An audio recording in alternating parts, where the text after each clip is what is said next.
Welcome, everyone, to another edition, talking with the plank holders of the Department of Homeland Security on the agency's 20th anniversary. We are very, very excited to be talking with the people who were there on day one, tasked with merging 22 agencies into one unified voice for protecting the homeland.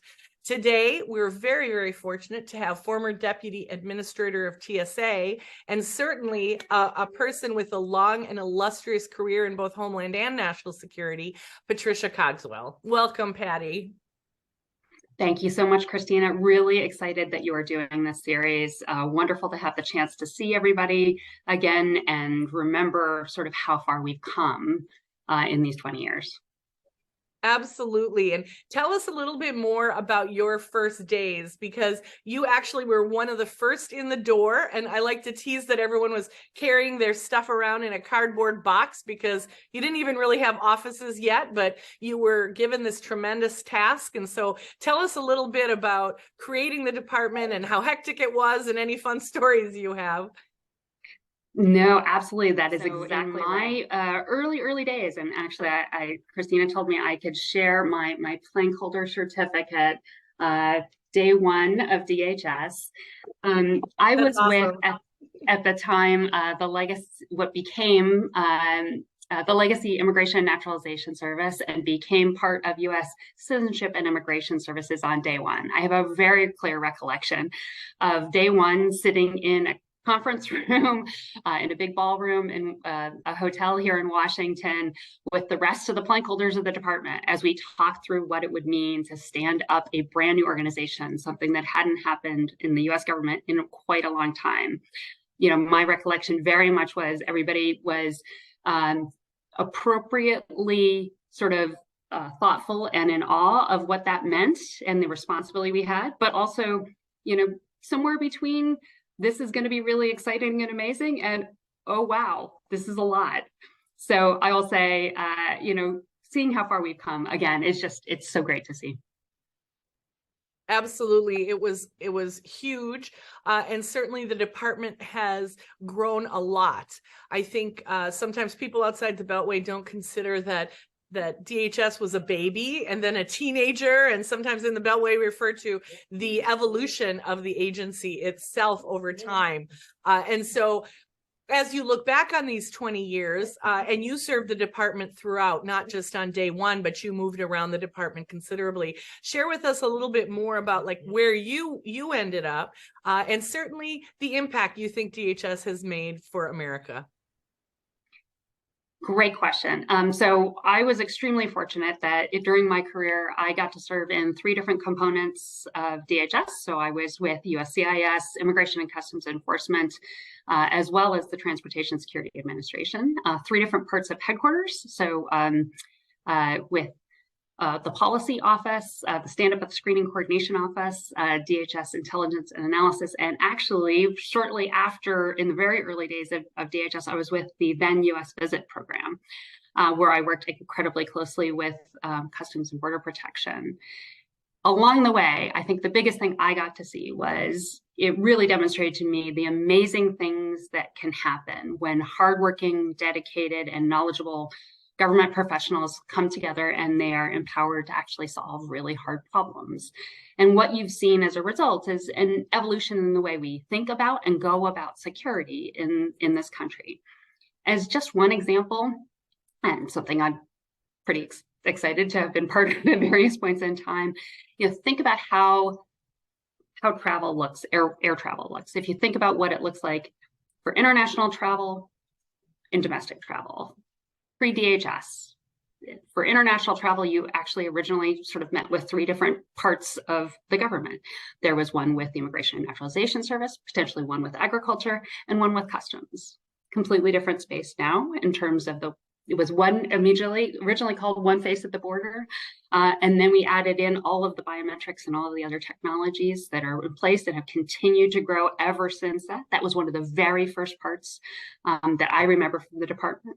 And then from a domestic perspective, if you think about how each airport used to hire their own contractor to do screening, everybody was using wands, some very low levels of technology.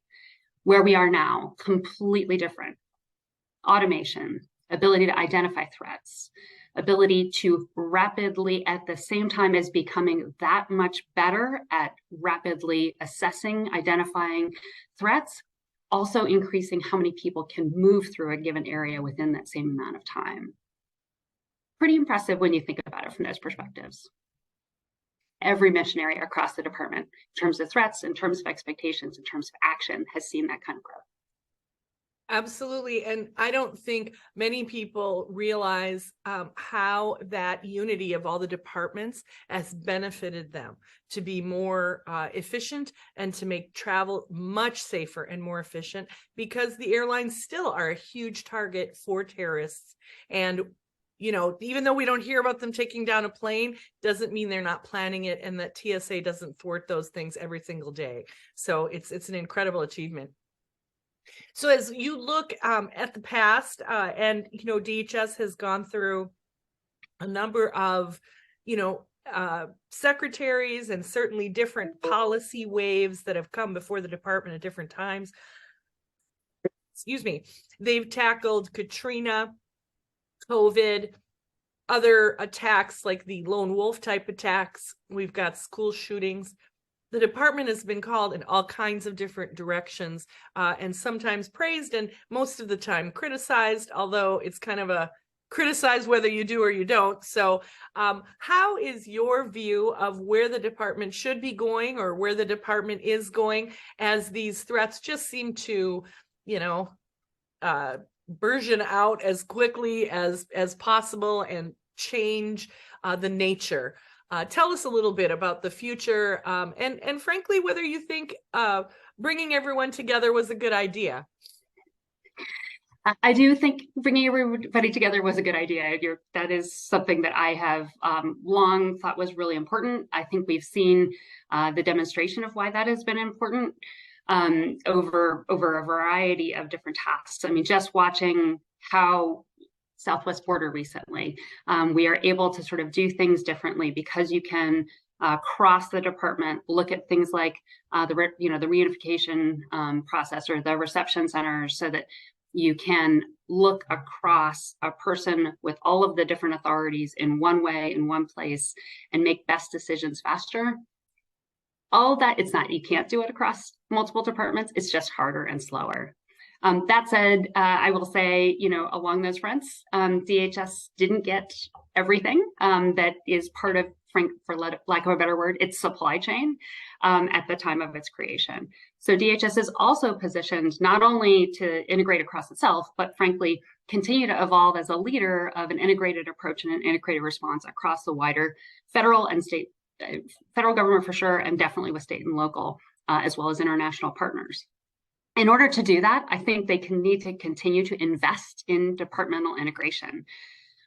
You know, as we've talked about, I believe we are much better off than we were before 9/11, but I also really think more can be done. DHS was originally intentionally formed with a very lean headquarters, and with the theory that the components would provide ongoing detailees to the department on an ongoing basis, creating cross-departmental networks, sharing of current operational knowledge and expertise, and providing leadership training environment by having sort of your next level come up, be part of those joint operational policy structural discussions and decisions. Unfortunately, DHS never really got the funding to make that work.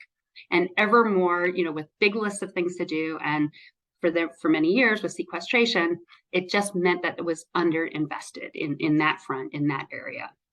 Similarly, that if you recall, there were a series of boards and decision-making processes at the department that were created, intended to promote this sort of joint collaboration, cross-departmental integration. They have had varying degrees of success, sort of depending on sort of the leadership use of them. When your leaders are looking to those bodies, listening to what they're saying, investing the time, they get more traction and more effort. The last part in this is, you know, some people have really argued for joint operational effort, sort of like a combatant command in the military type of environment. I just want to say, I'd really argue the place for additional investment is actually in Washington. I've seen the field do amazing jobs working through thorny operational issues together on a one-on-one basis. But what they can't do, and frankly, an awful lot of DHS's problems that it has to tackle, have fundamental policy ramifications that back to again imply or interact with wider concerns, other constituencies, other federal agencies. That all sort of needs to, or budget changes, that all needs to be done in DC, right? There's only so much a combatant command type model can do in a given AOR.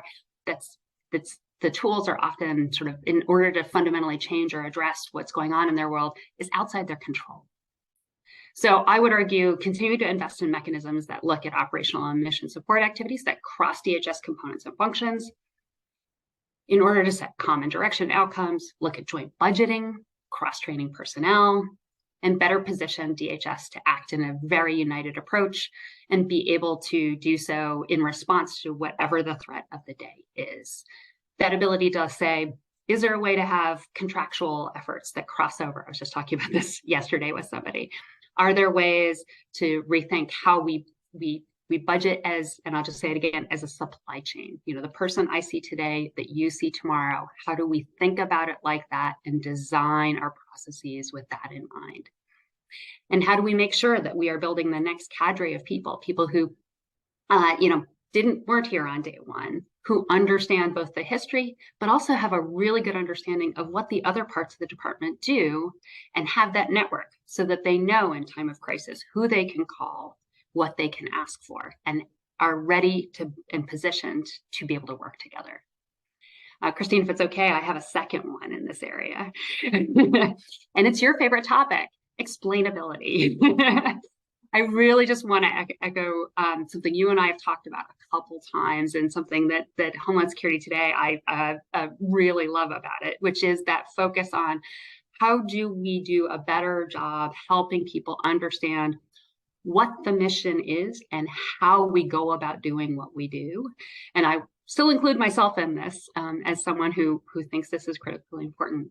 Currently we're having a real crisis in trust in government and our democratic institutions.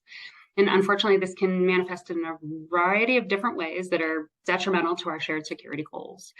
Too often we see a variety of individuals, entities publishing information, whether through press or social media, about why and how DHS took a security action. Too often the information published is either from someone without a grounding or knowledge in the subject, or even worse, someone whose distrust in institutions leads them to believe the worst. With our current environment, these stories spread really rapidly. Government agencies then spend a significant amount of time trying to respond to them and say, wait, that's not how it works. Let me back you up. Or my personal favorite, that picture that you just said was my agency and my people. That was somebody else entirely. Lots of those types of things. So, what I think I'd really recommend instead, and agencies writ large, but DHS in particular, spend more time developing content, websites, articles, other things that are lasting content that's easy to find, explaining what their mission is, the why of what they do, and the types of activities they do, the how. This then makes it that much easier to readily sort of push back at things that start heading a certain direction. They're just factually untrue. But also, frankly, means that you can more readily contradict those as they're happening, instead of trying to backwards trace after they've already become viral and get ahead of them. But frankly, those who want to get the story right then have ready access to the information to get the story right, as opposed to having to talk to 12 people and try to piece it together on their own. Frankly, it's also just the right thing to do. Government must be held accountable to the people it serves and have their support. So having them understand what the government does is critical to that goal. And I would argue that is one of the best things from my perspective, when you compare sort of the world we live in right now, where you have both, generally concerns about government and potentially private institutions about how they operate or what they do. Government does have, as part of its mandate, that accountability to the people. And it's really important to continue to remember that and to invest into it, to provide that explainability, to make sure people understand the facts of what actually things are going on.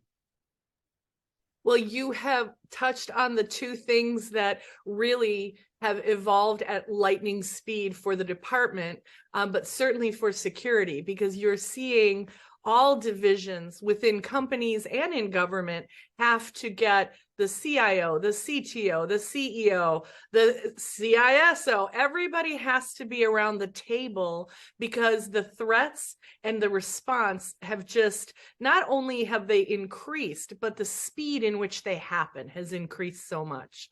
And so you're of course, I do agree with everything you've said as usual, but your experience in government certainly helps to educate the people and certainly encourage DHS, because not only do they have to have the department integrated so they're ready for a Katrina or a cyber attack or a this or a that, they also do need to realize what an impact negative social media has on their mission and on their ability to move forward. So yes, that HS Today is constantly trying to amplify facts and trying to amplify the true story. And we really respect and thank people like you who have served and who really know what's going on, being willing to come out and write and talk and help explain to the American people that it's not all a big conspiracy and human beings are in the department and actually they're doing a tremendous job. So thank you, Patty, for joining us today. Thank you for helping stand up DHS. It has done amazing things for America, even though many divisions can't even say what they've done. So we do want to keep that in mind, that things have been stopped that they can't even talk about, but we thank them and certainly thank you for your service.